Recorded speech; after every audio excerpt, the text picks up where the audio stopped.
Dobré odpoledne.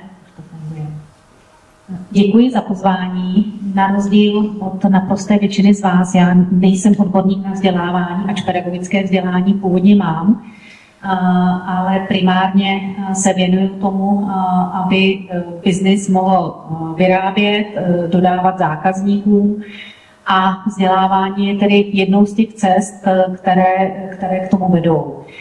Protože díky vzdělávání ve firmách jsou lidi, kteří něco umějí a přispějí k tomu cíli podnikání obecně.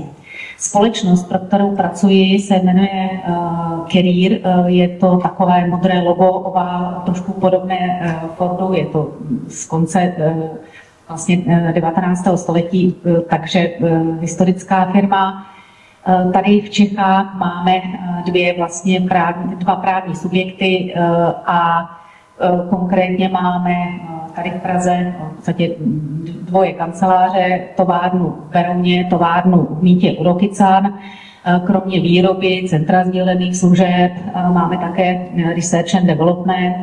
Jsme v podstatě výrobci finálního produktu, na to jsme velmi pyšní, nejsme žádná montovna, my skutečně dodáváme produkty špičkové kvality. V tom Berouně jsou to chladící jednotky pro auta, takže když potkáváte takové ty rohlíky nebo různá uzenářství, nevím co, tak od obrovských traků, které to mají vzadu vlastně za tou kabinou, po malé dodávky, tak určitě to naše logo tam najdete. A v Mýtě u Rokycan vyrábíme zase produkty, s kterými se naprostá většina vás asi denně setkává. Jsou to chladící a mrazící nábytky do obchodních domů. V podstatě všechny velké řetězce jsou našimi zákazníky. Takže si asi umíte představit spektrum lidí, které potřebujeme zaměstnávat, tak abychom byli schopni plnit naše obchodní cíle. A dneska právě se s vámi podělím o zkušenost s tou skupinou nebo se vzděláváním skupiny, které říkáme direkti, protože se přímo dotýkají produktů, čili dělníci. Záměrně ráda používám na svých prezentacích tu fotografii, která tam je, protože to je také do jisté míry řešení pracovního trhu v České republice a to je robotizace. Tou cestou samozřejmě také jdeme, ale zdaleka nikdy nebudeme schopni nahradit dělníky. Zatím ještě jsme jediný produkt nevyrobili online. To samozřejmě ten online přístup jde uplatňovat na jiných pozicích, ale ne v těch továrnách. Použila jsem slide, který jsem využívala interně, protože první zásadní část byla vlastně přesvědčit kolegy a do toho projektu vůbec jít. Tak, jak jsem řekla, já mám na starosti lidské zdroje, HR, čili pro mě je to samozřejmě, že to vzdělávání ke všemu patří. Na druhou stranu dneska už HR zdaleka není o nějakých měkkých dovednostech, ale je to o tvrdých číslech, čili všechno se musí vyplatit a všechno musí generovat efektivitu a finanční produktivitu. Takže rozhodli jsme se v létě, v momentě, kdy jsme bojovali s velkými výkyvy ve výrobě, to znamená, je to zejména u těch kabinetů, jednotky do aut, to jsou v podstatě sériovky, tam jde plánovat, ale u těch kabinetů jsou to často projekty na klíč nebo kusová výroba, takže jsou období, kdy skutečně děláme víkendy, 12hodinové směny, v podstatě tam, kam nás pustí zákoník práce, tak tolik hodin využijeme. A pak jsou momenty, kdy prostě, ať už je těch zakázek teď méně, nebo se může stát, že chybí nějaké komponenty a tak dále.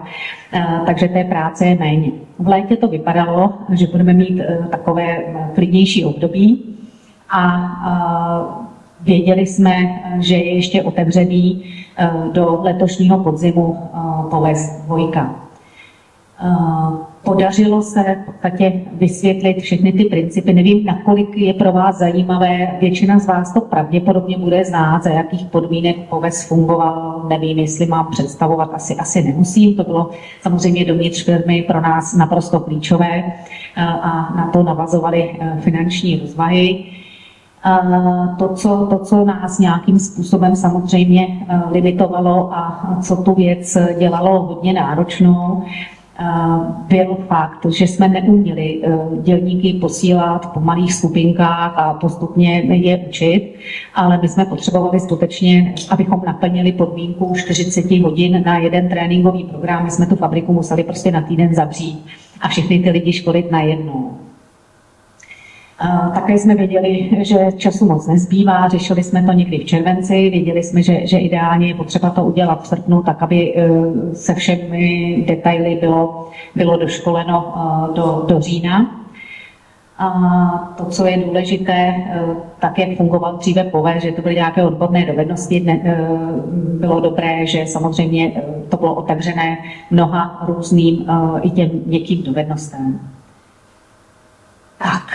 Takže výsledek. Podařilo se uspořádat 2 kurzy, z toho jeden v podstatě téměř normálních rozměrů, totiž to byly 3 kurzy jazykových dovedností, respektive češtiny pro cizince, protože díky situaci na trhu práce zaměstnáváme i na dělnických pozicích mnoho národností. Ať už to byly řízené projekty, kdy jsme začínali od Španělů přes Vietnamce, Azerbajdžánce, Ukrajince, ani nebudu jmenovat, máme tam zhruba asi 12 národností, s kterými pracujeme. Většina z nich dneska už se nějakým způsobem domluví, ale samozřejmě jsou tam ještě skupinky, které využívají tlumočníky a zejména ti lidi by nebyli schopni přijmout žádné školení v češtině, které by nějak rozvíjelo jejich odbornost. Čili 3 skupiny zhruba po 20 lidech, bylo to 58 lidí dohromady, se školilo na češtinu pro cizince. Měli jsme tam 2 skupiny začátečníků a 1 skupinu pokročilých. A ten velký objem, to, co ten projekt činilo do velké míry, já si teď trošku nenapadá mě jiné slovo než výjimečný, ale opravdu výjimečný, nebývalý v tom, že jsme vlastně to nadizajnovali na 400 lidí. Nakonec tedy to bylo 276 lidí plus těch 58, 276 lidí se školilo v jednom týdnu na právě IT gramotnost.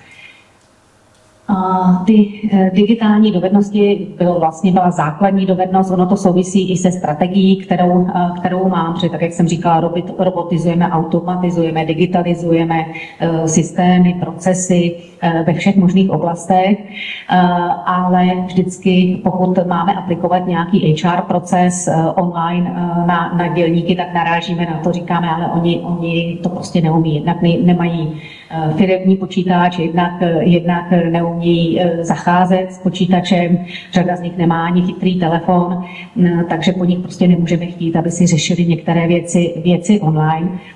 Takže jeden z pilířů HR strategie pro mě je právě vyučování nebo digitalizace právě těch dělníků. Čili tohle do toho krásně zapadlo a rozhodli jsme se, že skoro 300 lidí tedy v těch digitálních dovednostech vzděláme.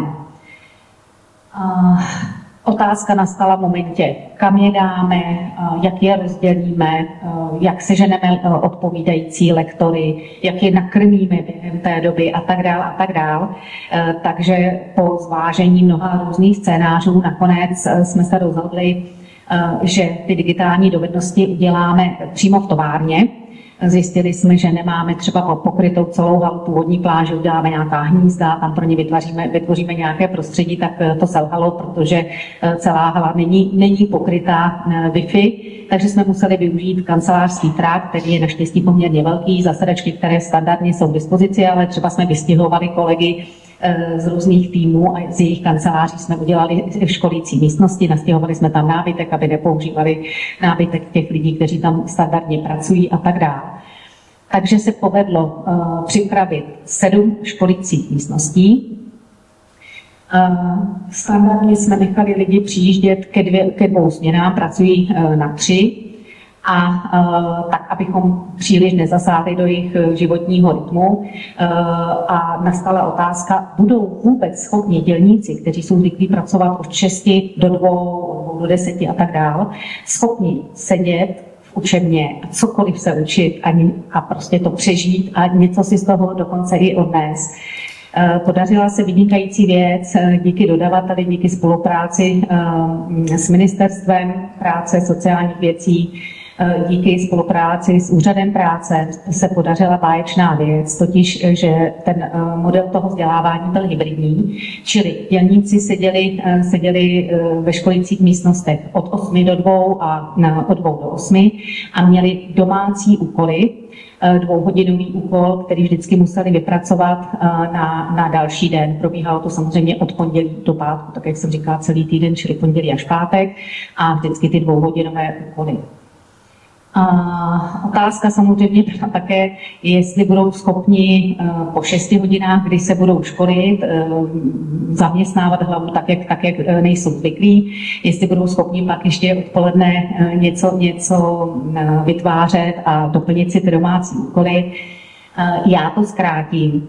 Ten výsledek byl naprosto šokující v pozitivním slova smyslu. Za prvé, než jsme vůbec to spustili, udělali jsme setkání se zaměstnanci na hale, představili jsme jim projekt a čekali jsme otrávené obličeje, komentáře typu, jako že to nejde a jak to udělají a nevím co. A výsledek byl úplně jiný. Už na tom setkání se lidi usmívali. Usmívali se, děkovali. A absolutní zlom, to bylo docela pozitivní a trošku jsme se přestávali bát, jak celá ta obrovská akce dopadne.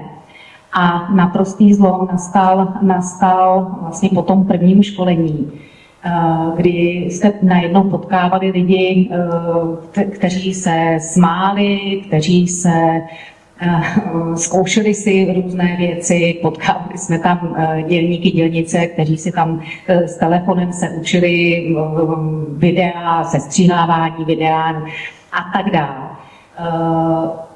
Dodnes z toho čerpám já osobně a musím říct, že i mně se povedlo navázat vztah s mnoha lidmi, kteří do té doby pro mě byli nějaké osobní číslo systému. A loajalita lidí k firmě, troufám si říct, že určitě vzrostla, protože oni poprvé v životě zažili, že to jsou zvyklí, že jejich šéfové chodí na nějaká školení, vědí, že tam obvykle bývá nějaké to občerstvení, že je to třeba fajn, tak najednou oni byli ti, o koho jsme se tam starali, komu jsme servírovali kafe a kdo dostával kromě peněz, dostával něco, já bych řekla stejně cenného, totiž znalosti, dovednosti. Z těch 14 skupin 7 a 7 ráno byla jedna skupina, což byli ti, kdo neměli žádný telefon a nebo měli tlačítkový telefon. A když bych teda shrnula úspěch té akce, tak pro mě byla naprosto zásadní věta jednoho z těch účastníků této skupiny, který řekl, ono je to fajn, já si ten telefon koupím. Takže jsem opravdu ráda, že se podařilo ten finanční efekt, který z toho jsme potřebovali mít díky nastavení systému POVEZ, díky spolupráci zase s Úřadem práce, všechno zafungovalo. Za mě výborná zkušenost, dává smysl věnovat se našim dělníkům nejenom po té stránce materiální, aby měli v kantýně to, co mají mít, aby měli podmínky bezpečnosti práce, ale že má smysl tuhle skupinu lidí dál rozvíjet a že je možné to udělat v takhle obrovském rozsahu.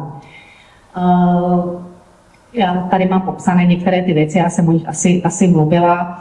Možná ještě uvedu na správnou míru, ne, že bychom byli neplatiči, ale třeba zprocesování faktury přes Indii, protože tam máme účetnictví velké riziko třeba, tak povedlo se všechno včas ohlídat, splnit veškeré podmínky a vidíte tam ten poslední bod, zpětná vazba.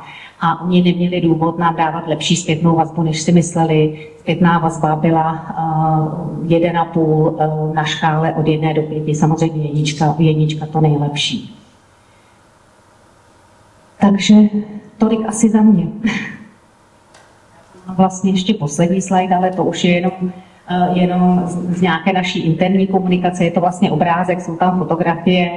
a všechna ta slova, která používáme jako korporáty, obvykle inkluze, sounáležitost, týmová práce, diverzita, tak vlastně nějak vyplynulo z toho všeho a naplnilo se právě v tom projektu.